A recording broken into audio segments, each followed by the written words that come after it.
बिवा काळे टाकळे हाजी ही जमीन म्या पहिली 2 एकर 18 गुंठ घेतली आणि त्याच्यानंतर 1 एकर राहिली होती. ही पाटात राहिली म्हणले. पाटात राहिल्यावर पाटातलं 23 गुंठ वाघाळले. 17 गुंठाने 17 गुंठ राहिले. मागून जे जमिनीवाला मालक म्हणला मग आपलं 17 गुंठ राहिलं. 17 गुंठ्याचं मला वपायची म्हणल्यावर चेअरमन म्हणून माणूस होता गावडे, संता गावडे. त्या संता गावड्याने मला निरोप लावला का तू ये इकडं तुला काम आहे. मग गेलो मी. आम्ही नवरा बायको गेलो. म्हणला जमीन आहे मग आपली तिथं 17 गुंठ ती वपायची. तुला सांगायचं काम आहे. पहिली दिली आणि आताची तुला द्यायची. सांगायचं काम आहे. मग ते 17 गुंठ आम्ही दगडूबाई 4-2 माणसं गोळा केले. सायत्र थोरात आम्ही गेलो. ते म्हणले का जमीन घ्यायची तुला द्यायची पण सांगायचं काम आहे. मग ही 17 गुंठ म्या लमसम करून घेतली. परत कागद केला आणि हे काय म्हणतात पाठात गेलं आणि तुपला काय अधिकारी आणि मोजण्याला साहेब आणू आणि नंबरे राहू. आणि नंबरे राहूला तर सत्यानं वरून राही. ते माझं काय दुमत आहे त्याच्यात. आपली काय दुमत नाही ना. वरून आलं ना तर समजेच ते जे जगाचं होईल ते माझं होईल. पण ही दादागिरी करतात. तुझा काय संबंध आहे, तुझं काय अधिकार आहे, हातपाय मोडून टाकीन, जीव मारीन. मग आपली लेकरं बाळ बारकानले असते तिथं. मी रानात राहतो बकरांक याच्या का कुठे पण 2 वर्ष झालं घरी अजून आलो. ही मपली बायको मी सकाळचं नांगर पाडा म्हणलं त्या नंबऱ्यापासून वरती बांधपून वरती तुपलं तू नांगर खालती नांगरू नको. त्याचा बाप गेला आणि ते पोर आलं. थोरलं पोर एक या आणि त्याने घातलं तर बायकून ते होते इथं. त्याला ट्रॅक्टर खाली घातलं. ते दशा बिशा जर लागला असता तर डेडाळ्या शिरला असता. आणि मग त्याने कंप्लीट केली तर गेटवर गेल्यावर मग सकाळचे दाम सरपंच ते आले तर एक कुत्रं नाही आलं. आणि मग ते म्हणले आम्हाला याची गरज आहे, आम्हाला रस्ता पाहिजे. मग ते रस्ता दिला 10 फूट. आता हे 10 फूट त्यांनी केलं हो भाऊ. तेव्हा रस्ता बघा आणि हे रस्ता. सोनाली प्रमोद काळे. मी इथं राहते. त्यांनी काय केलं हे आमचं वावर आहे चालली कोणाला आमच्या माणसाला आपल्या दिराला मारहाण चालली म्हणून आम्ही तिथून पळत इथं आलो. इथं आल्याच्या नंतर पाहिलं तर सगळे दगाडी त्यांनी उलटे पुलटे केलते. याच्यात बघा तुम्ही त्यांचे वडील म्हणतात तुमचं आहे ना तुमचं तू घ्या. पण त्यांचं पोरग त्यांचे दोन्ही पोरं म्हणतात तुमचं अजिबात इथं नाही. इथं आले तर हातपाय मोडून टाकीन असे म्हणतात.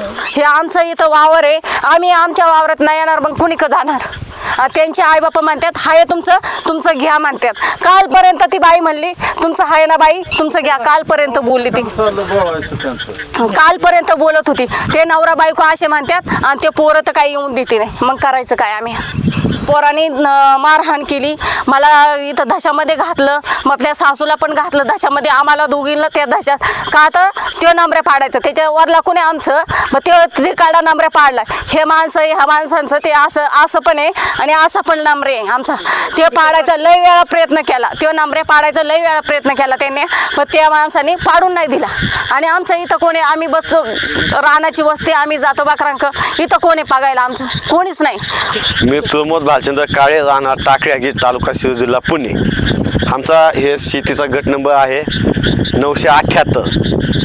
हे आम्ही हिंदू फासोपादी समाजात आम्ही ही शेती कष्टाने घेतलेली आहे. हे कष्टाने घेतली आहे. आमचा फासेपादी समाज कोणी आमच्या फासे समाजावर टीका करतात का हे चोरीमारी करतात, हे लांडीलाबाडी करतात.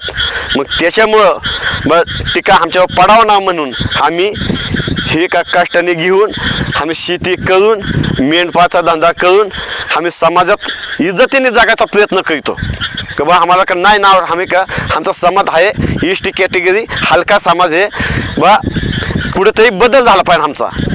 बा आमच्या वागणुकीत बदल झाला पाहिजे. आमच्या ह्याच्यात झालं पाहिजे. आमच्या कशामध्ये बदल झाला पाहिजे. त्याच्यामुळे आम्ही काय इज्जतीने जगतो आणि इज्जतीने करतो. आमचं कोणाचे घेणं नाही कोणाचे देणं नाही आमचं कोणाचे काय नाही. पण आम्ही हे शेती व्यवसाय करता असताना हे मेंढपाळ व्यवसाय करता असताना आमची शेती 3 एकर 17 गुंठ ही चौरस शेती. चौरस शेतीमध्ये हे आपलं कॅनेल गेलेलं आहे. कॅनेल जाऊन आपली थोडीफार शेती इकडे निघलेली. बरोबर. निघली गट 1 978 गट 1 आहे. एका गटातनं ह्या साईडला गेला गट, हे 6 नंबरचा गट तिकडे लागलेला आहे. हा पलीकडे. त्यांचा आमचा काय संबंध, आमचा त्यांच्याकडे संबंध नाही, त्यांचा आमच्याकडे संबंध नाही. हा आम्हाला एवढंच सांगणं का आमची हे शेती सोडून त्यांचं त्यांनी तिकडे काही काळ आमच्या शेती काही घेणं देणं नाही.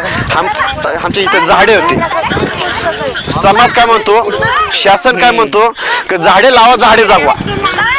शासन काय म्हणतो झाडे लावा झाडे जगवा. पण ह्याचं कारण काय, इथलं आमचं झाड उपटायचं, ह्याचं विकास प्रभू खाडे आणि भरत प्रभू खाडे ह्या दोघांचा संबंध नाही. इथं का झाडे उपटून टाकायचा किंवा इथं हे बाजूला साका, इथं तुम्ही बघा, इथं दगड आणून इथं खिरपा आणून त्याला काय टाकायचं असेल तिथं त्याचा बांधी, रस्त्याच्या कोपऱ्याला त्याचा बांध आहे, तिथं 10 फूट सोडून 20 फूट तिथं काढावे आणि त्याच्या हद्दीतनं रस्ता का काढावे. आम्हाला गरिबाला त्रास देणं नाही. इथं झाड का उपटलं त्याची आम्हाला सोय करून द्यावे आणि इथं का दगड टाकले का त्याची सोय करून द्यावे. ते आलं आहे आणीपासून असा बांध गेलेला आहे. आम्हाला त्याचं 2 बोट नको आहे. काय की बघा, त्याच्या कष्टाचं आम्हाला नको आहे आणि आमच्या कष्टाचं त्याला नको आहे. हा ते म्हणतात तुझा काय हक्क आहे, ते शिवीगाळ कहतात.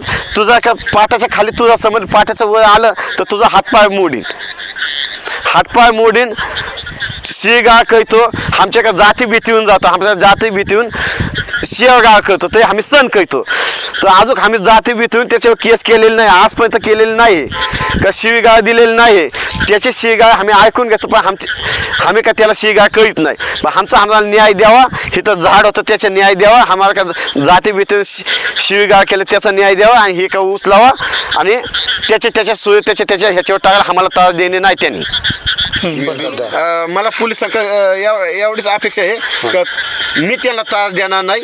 माझा जर त्रास नाहीच आहे, हां, पण त्याने माझ्या शेताला त्रास देणे नाही. बरं.